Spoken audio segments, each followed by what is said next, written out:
Capítulo 3. Jesus foi outra vez à sinagoga. Estava ali um homem que tinha uma das mãos aleijada. Estavam também na sinagoga algumas pessoas que queriam acusar Jesus de desobedecer à lei. Por isso ficaram espiando Jesus com atenção, para ver se ele ia curar o homem no sábado. Ele disse para o homem: venha cá. O que é que a nossa lei diz sobre o sábado? O que é permitido fazer nesse dia? O bem ou o mal? Salvar alguém da morte ou deixar morrer? Ninguém respondeu nada. Então Jesus olhou zangado e triste para eles, porque não queriam entender, e disse para o homem: estenda a mão. O homem estendeu a mão, e ela sarou. Logo depois, os fariseus saíram dali e, junto com as pessoas do partido de Herodes, começaram a fazer planos para matar Jesus.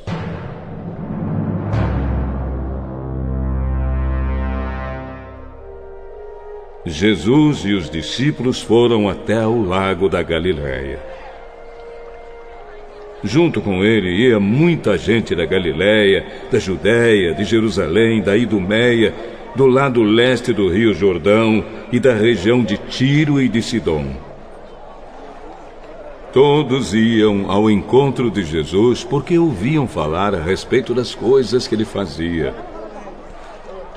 Jesus pediu aos discípulos que arranjassem um barco para ele, a fim de não ser esmagado pela multidão, pois ele estava curando tanta gente que todos os doentes se juntavam em volta dele para tocá-lo. E as pessoas que tinham espíritos maus, ao verem Jesus, caíam aos pés dele e gritavam: o Senhor é o Filho de Deus! Mas Jesus proibiu duramente os espíritos de dizerem quem ele era.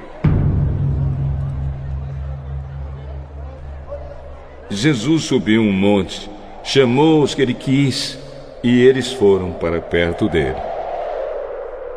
Então escolheu 12 homens para ficarem com ele e serem enviados para anunciar o Evangelho.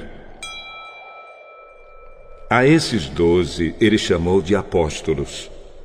Eles receberam autoridade para expulsar demônios. Os 12 foram estes: Simão, a quem Jesus deu o nome de Pedro; Tiago e João, filhos de Zebedeu. A estes ele deu o nome de Boanerges, que quer dizer filhos do trovão; André, Filipe, Bartolomeu, Mateus, Tomé, Tiago, filho de Alfeu, Tadeu, Simão, o nacionalista, e Judas Iscariotes, que traiu Jesus. Quando Jesus foi para casa, uma grande multidão se ajuntou de novo, e era tanta gente que ele e os discípulos não tinham tempo nem para comer.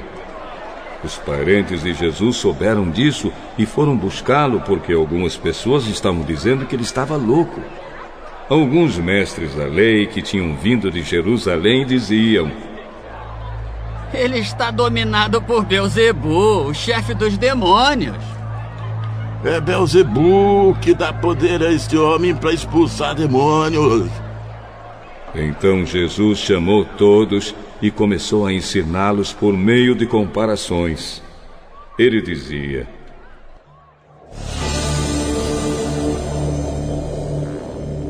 como é que Satanás pode expulsar a si mesmo? O país que se divide em grupos que lutam entre si certamente será destruído. Se uma família se divide e as pessoas que fazem parte dela começam a lutar entre si, ela será destruída. Se o reino de Satanás se dividir em grupos, e esses grupos lutarem entre si, o reino não continuará a existir, mas será destruído. Ninguém pode entrar na casa de um homem forte e roubar os seus bens sem primeiro amarrá-lo.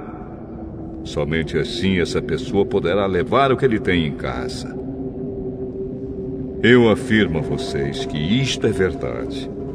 Os pecados que as pessoas cometem ou as blasfêmias contra Deus poderão ser perdoados.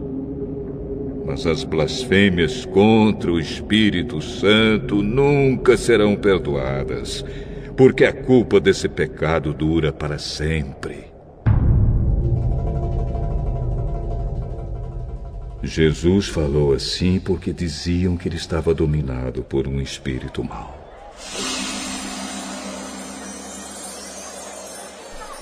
Em seguida, a mãe e os irmãos de Jesus chegaram.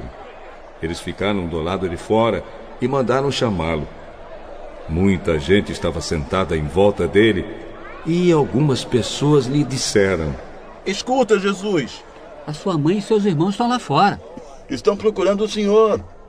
Jesus perguntou: Quem é a minha mãe? E quem são os meus irmãos? Aí olhou para as pessoas que estavam sentadas em volta dele e disse: Vejam, aqui estão a minha mãe e os meus irmãos. Pois quem faz a vontade de Deus é meu irmão, minha irmã e minha mãe.